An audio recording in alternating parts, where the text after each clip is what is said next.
Good afternoon, and thank you everyone for joining us today. My name is Ben Zong, and I am the Communications Manager for the California Fiscal Partnership. Just a couple of housekeeping items before we do get started. Everyone is muted. However, there will be a Q&A session at the end, so please do use the GoToWebinar tool to ask questions. Next week, we expect the webinar recording and presentation slides to be posted. Once they are posted, an email will be sent to all registrants where that resource is located. The California Fiscal Partnership is a collaboration of industry and government organizations. We bring organizations together to work on expanding the market for hydrogen fuel cell electric vehicle technology and to help create a cleaner future. There are currently over 50 members in the partnership, and so if your organization is interested in working to move hydrogen fuel cell technology forward, please contact us. Joining us today, we have with us Jane Berner. She is an Energy Commission Specialist with the Hydrogen Unit at the California Energy Commission, and she'll be giving an overview of the Notice of Proposed Awards, also known as the NOPA. Andrew Martinez is a hydrogen program expert with the Zero Emission Vehicle Infrastructure section at the California Air Resources Board, and he will be giving an overview of the recently released AB8 report, or the longer name, 2019 Annual Evaluation of Fuel Cell Electric Vehicle Deployment and Hydrogen Fuel Station Network Development. And then Keith Malone from the Fiscal Partnership will be giving a wrap-up and overview of the Hydrogen Station Permitting Guidebook that was recently published by the California Governor's Office of Business and Economic Development, or also known as GoBiz. Opening for us today is Ms. Sandy Berg. She is the Vice Chair of the California Air Resources Board. Ms. Berg also serves as Chair of the Fiscal Partnership. And then joining us later during the Q&A session, we have Gia Vaxon from GoBiz, as well as Jean Bernes and Mark Winslow from the California Energy Commission. And so with that, I'm going to pass it to Sandy. Well, good afternoon, everyone. So great to be with you today. This is going to be a really exciting workshop. There's just been no question that California has been a global leader in zero-emission vehicles and actually zero-emission technology, both in infrastructure rollouts, and we're very excited to be talking today about fuel cells and hydrogen.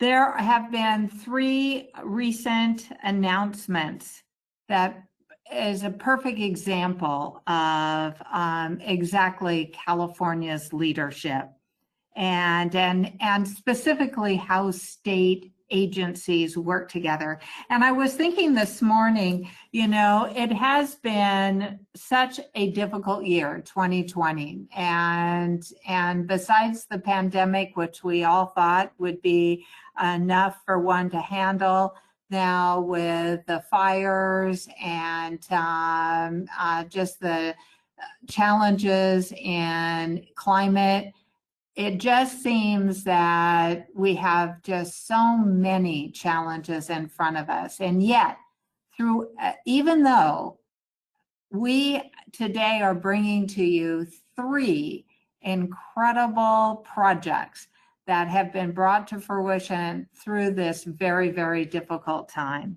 And so today you're going to hear about the California Energy Commission's Notice of Proposed Awards for hydrogen stations.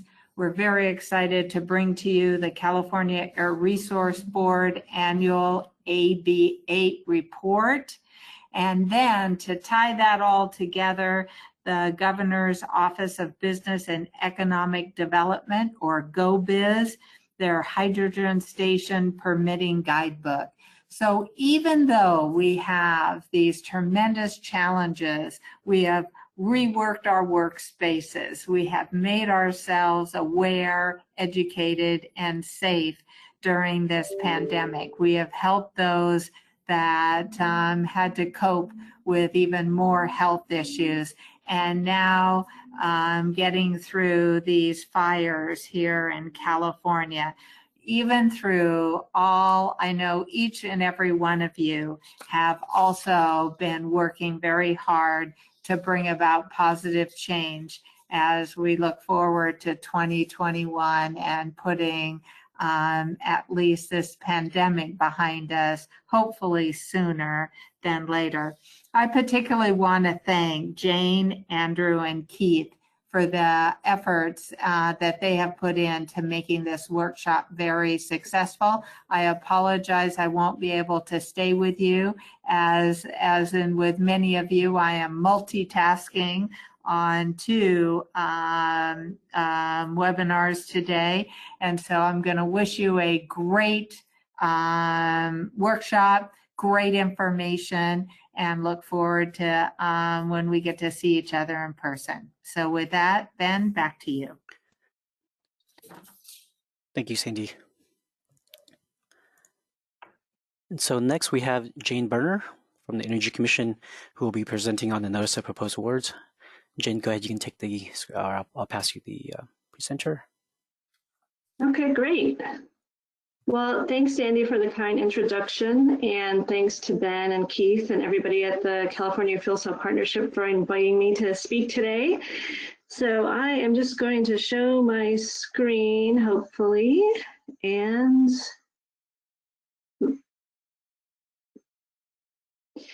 can you now see a page that shows the website of the Energy Commission? Yes. Oh, good. Great. So hi again, everybody. I'm Jane Berner. I'm a member of the Hydrogen Refueling Infrastructure Unit at the California Energy Commission, also known as the CEC. Many of you may be aware that the CEC is the state agency that administers the Clean Transportation Program, which is a funding program that typically receives $100 million in each year's state budget to spend on a variety of fuels and transportation related projects. So I wanted to start us off by looking at our solicitations page on the Energy Commission website so you can get an idea of the various opportunities that are available through the Clean Transportation Program. This includes vehicle electric charging projects, block grants for medium duty and heavy duty zero emission vehicle refueling infrastructure, zero emission transit fleet infrastructure, some other medium and heavy duty zero emission infrastructure solicitations are all available today, open, and some of those do have hydrogen refueling infrastructure as eligible projects. So there are some other activities going on related to hydrogen stations, but what we're going to be focusing on today is this GFO 19602 hydrogen refueling infrastructure. This was released in December 2019 and submissions were due in 2020, May of 2020. I'm going to click on this for us to go here, but I wanted to say, you all may know that per state legislation, $20 million of the $100 million of Clean Transportation Program annual funding is to be allocated to hydrogen refueling stations. There are some caveats to that, but that's the general rule. And we have the program goal of having at least 100 publicly available hydrogen refueling stations in California. And we have a further state goal of achieving 200 stations by 2025. So we're working towards those goals. And to give you an idea of where we were prior to this GFO 19602, the Clean Transportation Program had funded 61 hydrogen refueling stations, 42 of which are open today. So this solicitation will add to those numbers. I'm going to walk us through the results of GFO 19602. For our CEC grant processes, we use the acronym GFO, but it really is like a request for proposals. And in this process, we request project proposals that meet the eligible criteria. Then we receive and score those proposals, and then we announce the results. And we announce the results in a Notice of Proposed Award, or NOPA. So you can see that that has been awarded here for our GFO. I'm going to walk us through the results of the GFO. And a good way to think about this is that we basically have a three-step process. We have our GFO where we ask and receive project proposals. Then we have our Notice of Proposed Awards where we announce the results. And then we make those proposed awards into real awards. And that is what we're working on now, where we turn the proposals into grant agreements and take those grant agreements to our commission at one of their monthly public meetings for their approval. So I wanted to start on our website here for the GFO. If you just Google GFO-19-602, I think this page always should come up as the first result. And it has all of the information related to this GFO. So we had workshops that you can listen to recordings of. We have all of the solicitation packet materials. We have questions and answers. We have, and then finally we come down to our NOPA cover letter and our actual NOPA, which is a spreadsheet of the proposed awards. So I'm gonna look at the NOPA cover letter first, and I will switch to that. Yeah, I think this is hopefully big enough for folks to see. So when we look at this, I wanted to discuss some of the details about how this GFO was structured. We attempted to do some things that were rather unique in the solicitation to accomplish a number of objectives, including enabling economies of scale and cost reduction for station equipment, reduce administrative costs, and to more quickly spend the state funding for hydrogen refueling stations that we anticipate receiving in future fiscal years. So to meet these objectives, we asked for applicants to propose projects for however many stations they wanted to develop, given the available funding, meaning proposals could be for one station, or they could be for really any number greater than one. And we call the entire project that they propose their tranche of stations. So when you see the word tranche, that's what I'm talking about, the whole project, including all of the stations that they apply for. So, and applicants could then break their tranche up into batches, and it's for later batches that we would reserve the expected future funding. And so we tried to set up a situation where we could advance that future funding to these later batches as quickly as possible by setting up the structure. So you can see here, this solicitation offered $115.7 million, and an applicant could be awarded up to 45% of that amount. The amount of currently available funding under the solicitation was $50.7 million, and that includes $45.7 million from the Clean Transportation Program and $5 million from the Volkswagen Environmental Mitigation Trust Fund. So the $45.7 million is what we have available at the moment from the most recent 2 years of the Clean Transportation Program, $20 million that we get, and a little bit of leftover funding from a previous year. And the Clean Transportation Program is where we expect to receive the remaining funds, that $20 million a year, to reach that total amount of $115.7 million. Now, the other $5 million is from the Volkswagen Environmental Mitigation Trust Fund, which is one of the pots of money that was created from the VW settlement, and it's managed by the California Air Resources Board. We worked with them to add this $5 million to funding in GFO 19-602, which was already underway, and it avoided having to develop and release another solicitation to get this funding out for development. So we were glad we could work together on that. You can see that the NOPA, it says that it recommends to fund the initial batch of stations of each of the 3 awardees, totaling up to $39.1 million for up to 36 stations. So you might be asking, I just said that there's $50.7 million currently available. Why are we only awarding $39.1 million here? The rest of the funding is being held for these projects, but it's just not going to be spent in the initial batch. This is a result of how applications were proposed. Applicants decided how they wanted to split their requested funding and stations into batches. And it just so happens that the way the 3 awardees proposed their batches, not all of the available $50.7 million is needed for those initial batches. But that funding is being held to be available to the awardees for the next batches to receive once they meet the required milestones of their first batch to get to their next batch. So we do fully expect to spend all of the $115.7 million available under the solicitation over the course of these awarded projects. So now that I've explained what some of this means on the cover letter, let me go over and look at the NOPA itself. So the notice of proposed awards lists the station project proposals in rank order according to the score they received from the CEC Evaluation Committee and provides the amount of funding proposed for award. The 3 highest scoring applicants recommended for awards are First Element Fuel, Equilon Enterprises, also known as Shell, and Iwatani Corporation of America. As I mentioned, the CEC staff is in the process of negotiating agreements with these proposed awardees. So let's take a look, and I will try to make this probably a little bigger, at the example of First Element Fuel, so we can go over the example of what this information all means. So you can see that they're listed first on the first page here, meaning they scored highest, and for their tranche, they proposed 49 stations. Under the batch column here, initial means these are the stations proposed in their initial batch.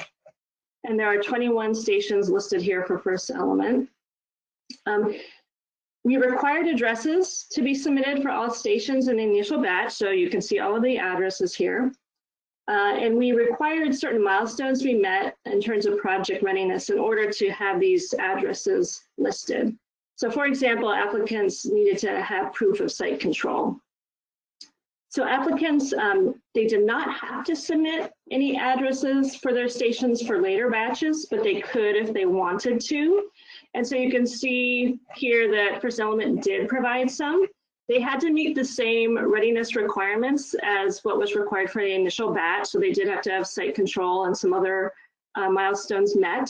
But in some cases, then they didn't provide all the addresses. So that's where it says here, like plus 10 station addresses to be submitted.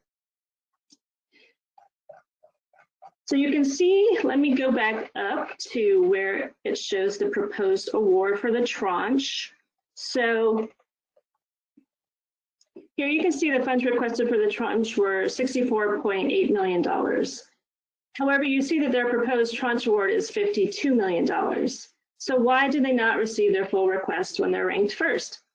This is because their full request exceeded the 45% of the total funded that they could be awarded. So their award had to be reduced because of this cap that's in place. So that is that. And I just wanted to also point out that First Element is the awardee proposed to receive the VW Mitigation Trust funding. So that's shown in this column here. And you can see that they're proposed to receive a little over $20 million to deliver those 21 stations in their initial batch. And again, their overall tranche number of stations is 49. So then let me move on to Shell. And I don't think, well, I will show it, although you don't have to follow along with me necessarily. You can see that they proposed 51 stations for a total of $40.9 million, and that they are proposed to receive their entire tranche request. They have 8 stations in their initial batch. And you can see that a few stations are crossed off on this NOPA. And here's an example. This that was this location in Torrance in their second batch. Why is that? So let me explain. We had a proximity rule that no station could be within 1 linear mile of another station in this GFO. So of course, one applicant did not necessarily know where any other applicants were proposing to locate stations. So there were a few cases in which there were conflicts between proposed locations. And per the GFO, the higher ranked applicant retains the right to that location. And so the lower ranked applicant would have the address removed and they need to submit a replacement location. And so that's what happened here. First Element had a 1 station location that was too close to this Torrance location for Shell, and so that's why this is crossed off. Iwatani is the 3rd ranked applicant, and they propose to deliver 23 stations in their tranche for $41.6 million. However, you can see that they're only proposed to receive $22.8 million. So why is that? It is because we have exhausted the available funds of $115.7 million, which you can see here at the bottom.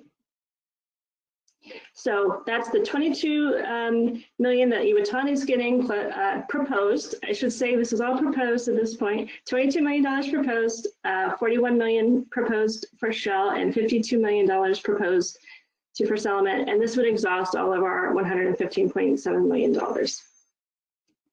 And because both First Element and Iwatani are proposed to receive an amount lower than what they requested for their tranche, CEC staff are negotiating with them to develop an appropriate scope of work for the amount of proposed funding that they are getting. And so while the 3 applicants proposed a total of 123 stations in their projects, because 2 of the projects are not fully funded, we expect a somewhat lower number to actually be developed once those negotiations are complete. So we had another 5 applicants who submitted proposals, and unfortunately, there was just no funding left for them. They passed their scoring, they all received good scores, but there was simply not enough funding remaining to be able to fund them.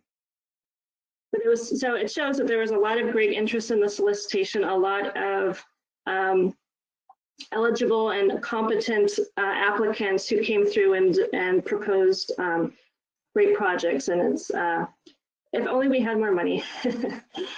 So I'm just going to talk about 2 more things before I end. One thing is about station size and station cost. The way we structured the solicitation, we wanted to reduce the cost per station and also spend less on a per kilogram basis for each station. The station capacities of these proposed awards are between 770 kilograms a day and 1,600 kilograms a day of hydrogen. And so this is a definite increase over the size of existing stations. Many of you may know older stations tend to be about 180 kilograms a day, and some of the newer ones are maybe 500 to 800 kilograms a day. So we are almost exclusively going larger than what we've had in the past. And these stations should have between 2 and 4 fueling positions, meaning that some of them that have 4 will be able to fuel 4 cars simultaneously. So that's also exciting, as a lot of our early stations only have that one pump to fill 1 car at a time. Now, in terms of cost, the previous solicitation, the grant funds that were awarded per station was about $1.9 million and $2.3 million. For these new proposed awards, the amount of grant funding per station ranges from $800,000 to $1.8 million. So we're seeing a definite reduction in the public contribution and the cost per station, and also a definite increase in station size. So this also means that the stations are using less public funding per kilogram of capacity.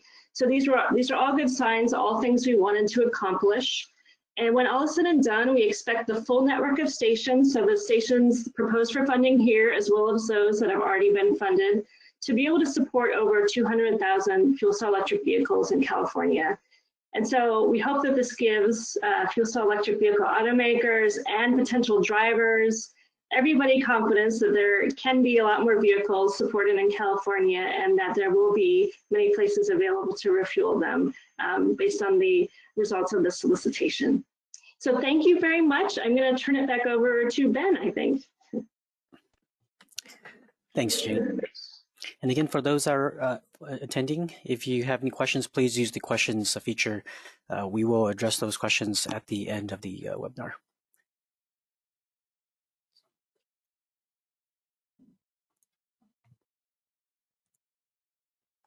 All right. And so next we have with us Andrew Martinez. Andrew, can you see the slides? Yeah. Okay, great. And yeah, I'll just let you know when to advance them. All right. Thank you, Ben. As was pointed out, can you go to the next slide, please? My name is Andrew Martinez. I work for California Air Resources Board, also more commonly known as CARB.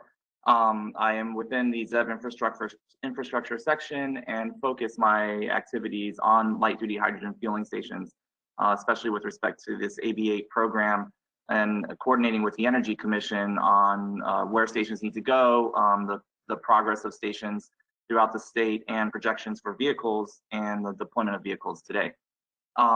As part of that process, we publish a report every year called the annual evaluation for short. So the 2020 version was just released a couple of weeks ago to the public, and it covers essentially all of the progress that was made and updates projections for the future based on new data that we've found in the past year. So Ben, can you go to the next slide?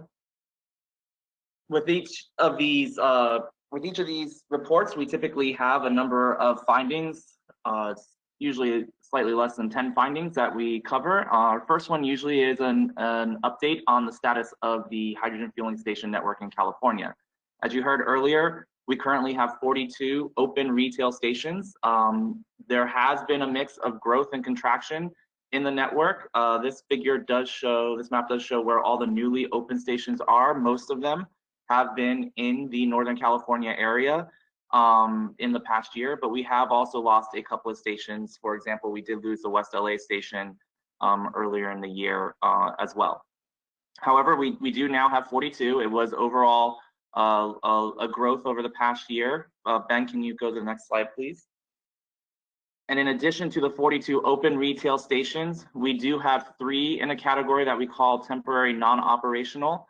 These are stations that have been open retail in the past, but they have had an extended time period of not being able to operate at the moment. We do not yet know exactly when they will be coming back to the network, but we do anticipate it will happen at some time. Other than that, we have a large number of stations that are actually under construction. In total, we have 71 stations that are in progress. You'll notice that this is more than Jane mentioned earlier, with 64 stations funded by the AB8 program. And that is because we also include stations that have been initiated by the Low Carbon Fuel Standards Hydrogen Refueling Infrastructure Crediting Program. So this is actually the combination of 2 programs that are available at the state that we're hoping can get us to that 200 station goal that Jane mentioned earlier. On the right here, you can see the assessment of coverage, and we are showing that essentially the coverage has been the greatest in some of the very earliest markets, especially around the San Francisco Bay Area, Los Angeles, and Orange County. But we are starting to expand that coverage further out from those very core markets. If you could go to the next slide, please, Ben.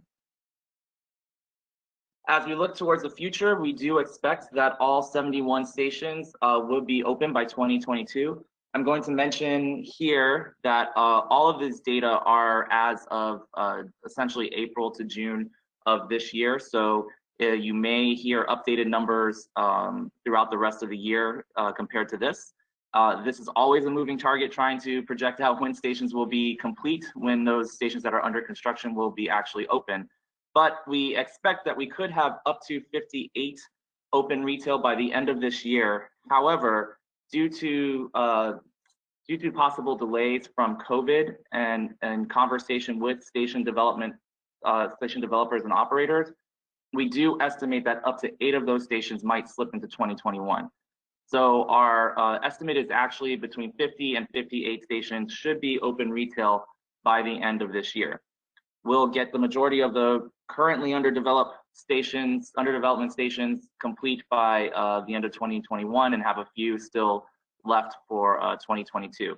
And all of this is just for the stations that are currently in development. Once we have more information about the GFO 19602 stations, those will be added into the mix. So we do have a report that we co-author with the California Energy Commission coming out this December. Essentially, there's a semi-annual reporting cycle for AB8, and so you'll see those stations in there. And of course, next year in June, you'll see what we can actually project out for the newest GFO 19602 stations. Next slide, please, Ben.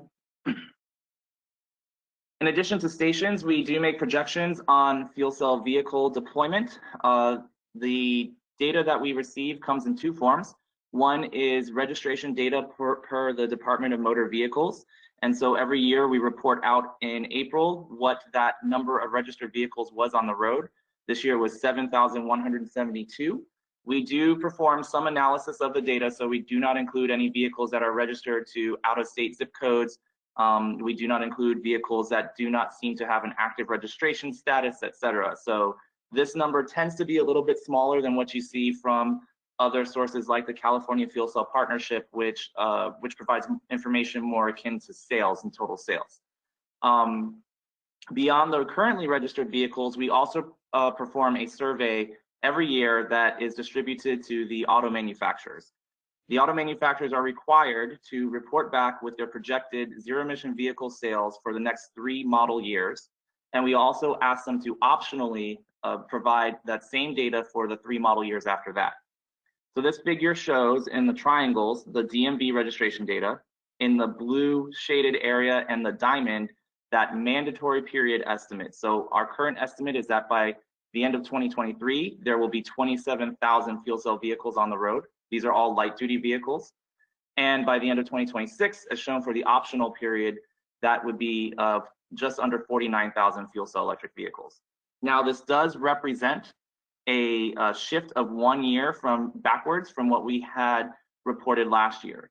However, we do note that a lot of this is probably due to 2 major events in California. One is in 2019, there was a shortage of hydrogen supply that affected at least half of the network for up to 6 months. And then in addition, of course, all of the recent impacts on the industry and economy in general due to COVID-19.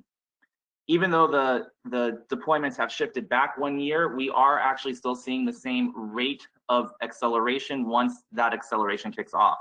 So this does look exactly like just a 1 year shift from the data we had last year. Ben, next slide, please. We did also want to analyze, now that we have done 7 years of reporting, how stations and vehicles are interacting in our network. And so as you can see, each year in these reports, we make projections for vehicles, for future vehicle deployment, and for future station development. Back in 2013, this very organization, the California Fuel Cell Partnership, published a roadmap to developing the hydrogen fueling network to initiate fuel cell vehicle deployment. And in that roadmap, there were 2 metrics that were tied to each other. That was approximately 60 stations. It was a little bit more than that in the roadmap, and 10,000 to 30,000 vehicles. That number of stations was correlated with the potential to deploy that number of vehicles. We've gone back through all 7 of our reports and looked at when each report anticipated that each of those 2 metrics would be met. And we found that those 2 metrics essentially move in lockstep. They are very highly correlated. As the metric for achieving 60+ stations moves forward or backwards a year from a prior report, so does the achievement of 10,000 to 30,000 vehicles. In this chart, the diamonds represent the year that the station metric would be met, and the green bars represent the 10,000 vehicle metric at the bottom of the bar and the 30,000 vehicle metric at the top of the bar. So this shows you that essentially, as those station projections changed, so did the vehicle projections, pretty much in lockstep. This really underscores kind of the validity of the thesis that the AB8 program has been operating under, which is that in order to get the vehicles out, we do need to get the stations out so that the vehicles can be adopted. Next slide, please. And we actually did confirm this through extended discussion with the auto manufacturers themselves. So after the 2019 report, we initiated a series of formal interviews with with representatives of each auto manufacturer. These were individual interviews with the auto manufacturers' representatives, and we've aggregated the notes that we've taken from those interviews and from those meetings, and we've come up with 4 major messages that were received. And those are that the industry remains committed to the fuel cell vehicle market development. It is a high priority for those who are pursuing this path. Fuel cell vehicles and BEVs together work as the overall ZEV strategy for these auto manufacturers. In addition, survey responses are driven by internal deliberations about the station network development pace, and they're affected by the uncertainties of that information. typically in our analysis, we do request that the auto manufacturers take into consideration information that we provide in terms of the latest information on station development when they are filling out their annual vehicle survey. However, through this informational meetings process, we've understood that the auto manufacturers keep their own information, and they do actually make their own projections based on their own internal deliberations. In addition, ZEV deployment projections are actually driven by global and local markets and policies. For a while, California has been the leader in fuel cell vehicle deployment, and for a while we've had the most vehicles anywhere in the world. That could be changing as early as this year, as South Korea especially makes notable strides in deploying new vehicles within their borders. And so we are coming into a new phase of deployment where fuel cell vehicles will be prioritized amongst different jurisdictions based on the support available for regulatory and support programs and the infrastructure development. Ben, next slide, please. We also did want to investigate the question of whether or not fuel cell vehicles are behind in their deployment as compared to what might be expected for a typical new technology or a new vehicle technology in particular.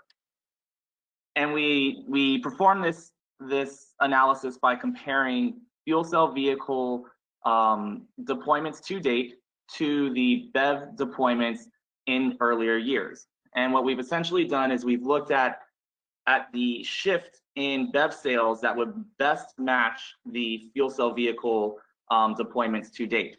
And what we found is that fuel cell vehicle deployment volumes to date have very well tracked the BEV deployments 7 years prior. And so one could say that the fuel cell vehicle volume on the road today is like the BEV volume on the road back in 2013. That 7-year shift matches well to the difference in the launch date of these two technologies. There was a 6-year shift essentially between the launch of battery electric vehicles and the launch of fuel cell electric vehicles. And so what we see is that at least to date, in the very early market, fuel cell vehicles have actually been deployed at the pace that would be expected for a brand new technology and a new customer adoption model. Looking forward, we also, Ben, can you go to the next slide, please? Looking forward, we also then investigate what our projections from the surveys actually mean for fuel cell vehicle deployment in the future.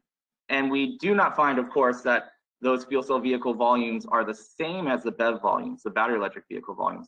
But what we do find is that the acceleration point that is coming within the next 1 to 2 years is actually at the same timing as it was for the battery electric vehicles. And so what we do find is that the bending of the curve is, again, the same as BEVs 7 years ago. At the end of the day, the question of how many vehicles will be BEVs or how many vehicles will be fuel cell vehicles is not something that we necessarily know at this point. But what is important to know is to make sure that we are seeing that the customer adoption curve, the phasing of moving from the very earliest adopters to the next set of adopters and eventually into mass market is actually occurring on the same pace. And we do find that with our survey data, this is going to be happening for fuel cell vehicles. Ben, next slide. However, at the same time, we do find that acceleration of station network development is essential to meet the future goals that we have. AB8 has a target of 100 stations, and AB8 sunsets on January 1st, 2024. In this figure, the bar charts are for the end of the year counts. And with the most recent data, we would come just short of that target at 91 stations on December 31st, 2023, essentially. So in the immediate term, there is a need to accelerate station development. We do believe that GFO 19602, its structure, and the fact that the awards have been made now, or the NOPA has been released now, are going to go a long way towards helping us get to that target on time. However, there may still be a need to make sure that the on-the-ground development in terms of when when it's actually, once the station developers actually start their process, remains on schedule and is as fast as it can be. In addition, in order to meet the 200 station target of Executive Order B4818 in 2025 would require a rate of acceleration that we really have not seen yet in the network, but perhaps GFO 19602 is going to go a long way towards getting us there. And we are hoping that if we can stack on top of that enough stations through the LCFS infrastructure credit program, that we could get to that target in 2025. Ben, next slide, please. We do still find that the additional station funding, like GFO 19602, remains necessary to meet those targets. This figure shows the capacity of all the funded stations by this narrow gray shaded region. The yellow bars are actually the vehicle deployment projections from an earlier slide. And you can see that with all the stations funded prior to GFO 19602, we essentially have just enough hydrogen capacity, dispensing capacity, being developed in order to deploy the 49,000 vehicles that were on the survey.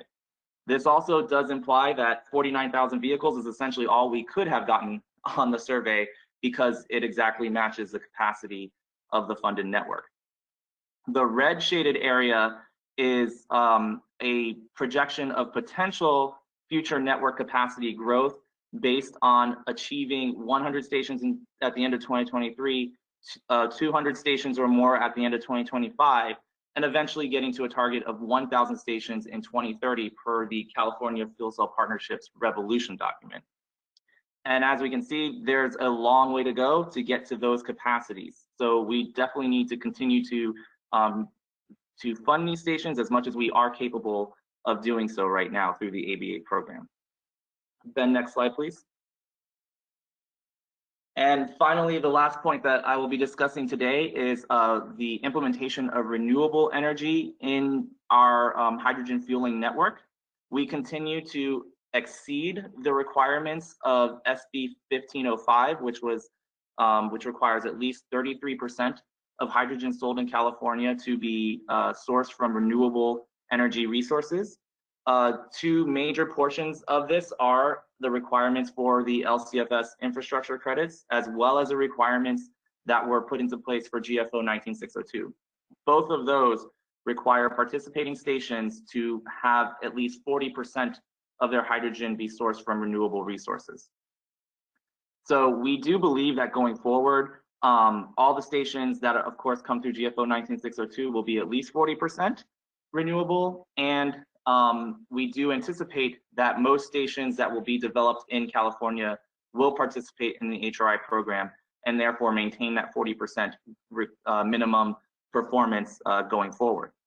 An interesting note that is actually not shown on this slide is that we spoke to station operators earlier this year, and we did confirm with our LCFS program staff that they have actually been dispensing hydrogen at 100% renewable sourcing through their networks. And for those given, because of the size of those given station operators' networks, the overall average across the entire network has been above 90% renewable in recent months. It was emphasized that this is not something that can be projected forward yet. This has been a bit of fortunate circumstances, and there may be in the future the possibility for more guarantee on sourcing those renewable attributes going forward. But at this moment, it's not secure enough to actually project, which is why it's not on this figure. But it is good to know that in our state, at least 90% of our hydrogen has been renewably sourced over the last couple of quarters. And with that, Ben, I think the next slide is that I am done. Yes, that was the last slide. Turn it back to you. Thank you, Andrew.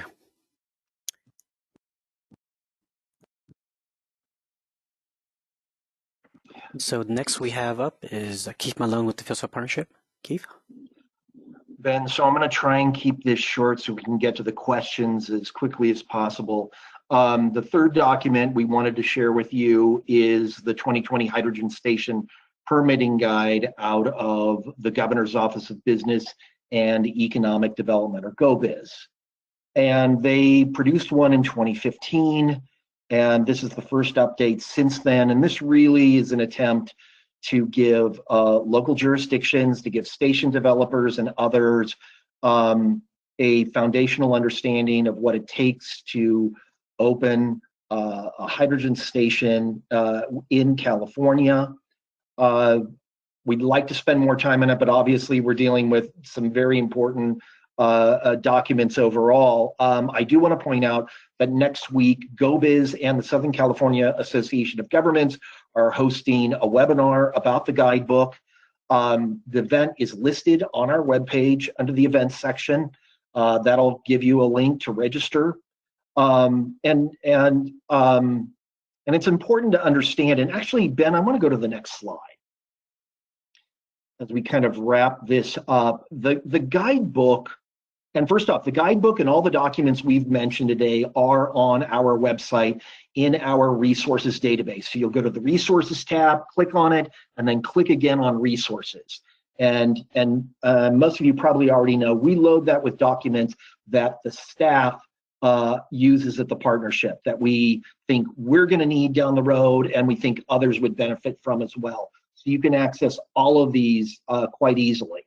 But I wanted to kind of give you a sense of these documents really are the result of years of collaboration between government, private industry, academia, and others. And I've included on the right-hand side, kind of the orange and brown document, our fuel cell revolution document, which it really is our vision for 2030. We produced that in 2018 ahead of any other country's roadmaps or strategies. And while this document isn't numbers driven, it really gives us a vision for how we move forward. But we can't do that unless we have these and other key documents, reports, and studies that have been coming out and are the result of collaborations across not only state agencies, but local agencies, the private sector, and others. And they're all kind of, in a way, there's a dynamic here in that they've all kind of fed off of each other. You heard Andrew referencing the fuel cell revolution and our call for 1,000 stations serving upwards of 1 million cars, buses, and trucks by 2030. The GFO really reflects things that we've learned over the last 7 years of station rollout. That's also partially embedded in that permitting guidebook. And so, and I'll kind of end with, California has a lot to be proud of. I think generally Californians will quietly acknowledge with some confidence, maybe even genial arrogance, that we work really hard when it comes to clean tech and green tech and clean air and climate change issues. And we take a lot of pride in it. I often joke that California is the down payment on everybody else's clean air in the US. But I think we have a lot to be proud of. These documents are not only read and reviewed by California stakeholders, but US stakeholders and around the globe as well. And we are looked to as leaders. As Andrew indicated, we've been the lead on the rollout of light duty vehicles. We now have South Korea kind of coming up on us from behind. And with this new GFO coming out, it really begins to push us further ahead. So I just think it's really an opportunity to kind of do a shout out to at least within the partnership 20 years of collaboration, really kind of beginning to show in a way that I think none of us we'd expected this, but oftentimes when we realize it has a whole different kind of context. So with that, I want to thank you for joining us today. I'm going to turn it back over to Ben, and I think we're moving to the Q&A portion. Thanks, Keith. Yes, we are. And so thank you everyone again for attending. We have about 10 minutes left, and there are quite a number of questions that have come in, and so we'll try to address as many as we can. The ones that we can't, we'll attempt to answer those in a blog or some other method. And also, we've been answering questions throughout the webinar as well, and so hopefully you've been seeing those come in through the questions tool. So first, Jane, I think I've these two questions are around locations, how the locations were picked essentially. And so the question is, why are there no stations slated along the Interstate 5 and 101 corridors between the LA Basin and the SFO Bay Area? Right. Yeah, thanks. I can discuss generally about station locations. So in this GFO, there was a map listed in the application materials that showed eligible areas for stations, meaning that those eligible areas are where applicants could propose to locate stations. So we set up this general framework, and of course, the eligible areas were basically the main urban areas of the state, some of the smaller urban areas of the state, some kind of connector destination areas. And this is done, we have to thank Andrew Martinez on the call for all his work that he does with spatial analysis of locations for where stations are most needed in terms of capacity and coverage. So we used that analysis and we made this map. And so, but we did not specify anything else. And so I think we left it up to the applicants to propose where they thought stations were most needed, where it fit with their business model, with whatever plans they have, wherever they see need. And of course, they work closely with a lot of stakeholders in the industry. And so I think it is a balance between how prescriptive we should be, how prescriptive should government be in saying where the locations need to be. But I think in this case, we left it more up to the applicants, within certain parameters. And so we're kind of letting the market dictate where these stations go. And of course, some of those locations have not been identified yet in later batches. Some of this is still being worked out. And, the hope is once we get through the end, the stations they will end up in all the places where they're most needed. So sometimes it maybe look a little imbalanced in the initial batch, but, that's the hope that it will balance out over time. Thank you, Jane. Another question for you, Jane. Can you comment on the timeline and milestones for the GFO? Yeah, so I think that's related to how quickly we think the stations will be developed. We have basic kind of a recommended schedule that we put out in the GFO, wherein we expect the station developers to reach the phase where they have the approval to build their stations from the local authority having jurisdiction within 18 months of when their project is approved at by the commission. So they have 18 months basically to hopefully get to the point where they would be basically breaking ground. And they have a total of 30 months to complete the station. So that's another year basically to be within to construct the station after they get their permits and start building. That's kind of the schedule we hope everyone will stick to and hopefully be faster than. And that's the schedule by which applicants will be evaluated to confirm that yes, we believe they are performing such that we want them to continue with their subsequent batches. Once our developers meet that threshold where they have the approval to build for all of their stations in a batch, then they can come back to us, to the Energy Commission, and say, we want to start with our next batch. So there's some overlap in the development between batches. Then, once they kind of get to a good point with their first batch, then we will look at starting the second batch and sort of hopefully keep everything rolling like that. Thanks, Shane. And also for the other panelists on the call, feel free to jump in and add additional color to the responses as well. All right, Jane, I think we're going to do one more question for you, and then we'll jump over to some questions for Andrew. Is there any chance for the CAC to find additional funds for stations, similar to how they've secured additional charging infrastructure funds in the past to support greater ZEV adoption? Well, there's a budget process every year, of course, within the state. And so, it's hard to speak to the future of what is possible. A lot of Things are possible. What is the likelihood of that? Unfortunately, I'm in a position where I can't really say for sure and say how likely that would be. But of course, from my perspective, I would love for there to be more money, but I don't know the likelihood of that beyond what we expect from our $20 million per year. Thanks, Shane. And Ben? yes. Ben, I'd like to just kind of add to that. And most of you, if you've been on these webinars before, you'll hear me. If you want to see more stations and you're a California stakeholder, call your state legislators.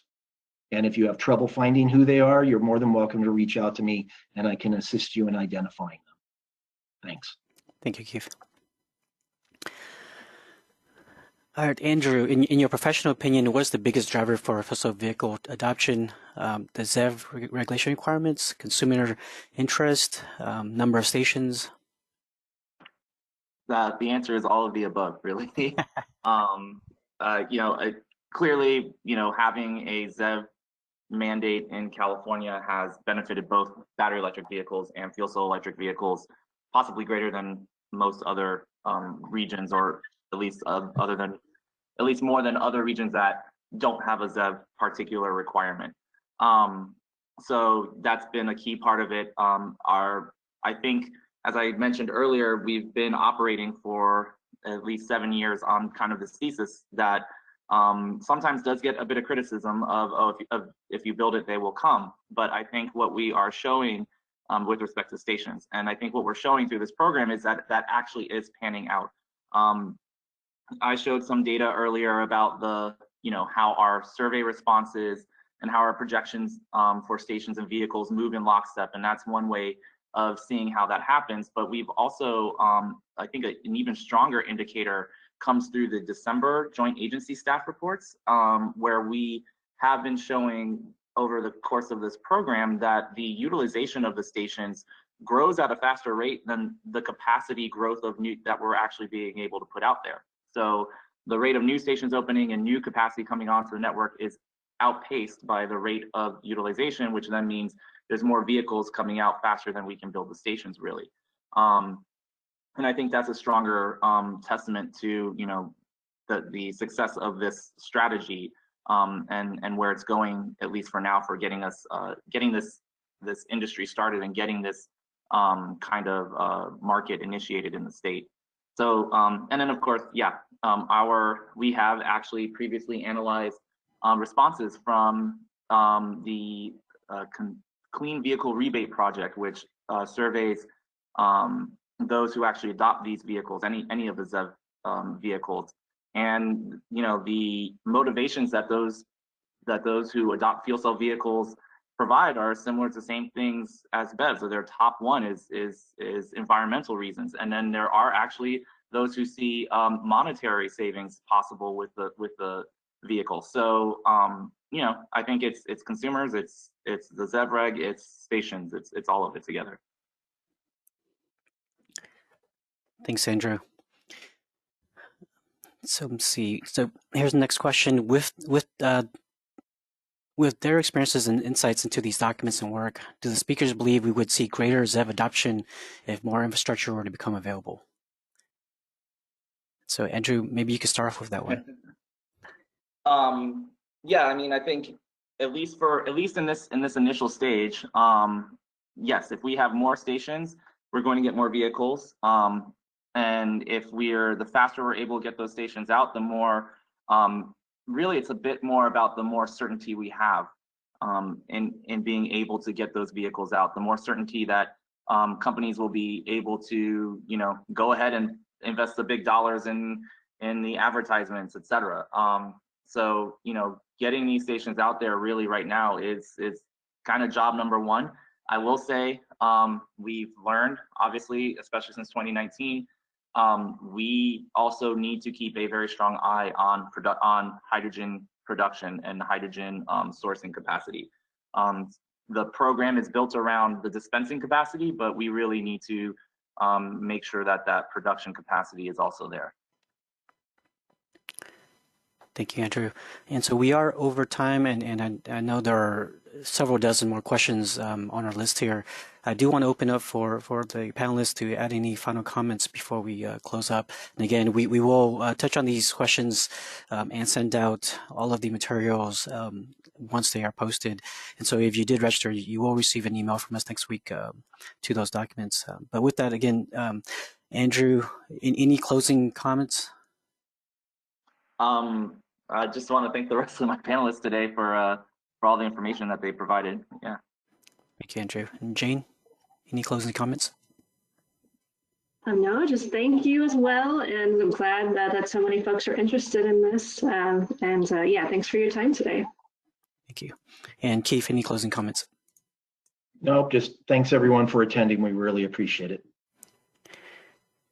Again, thank you everyone for attending today's webinar. If you have any particular topic you'd like for us to cover, please do let us know. Again, this is Ben Zong with the California Physical Partnership. Our email addresses are on the screen here. And if there's any particular topic you want us to cover, please let us know so we can host those for you. Thank you.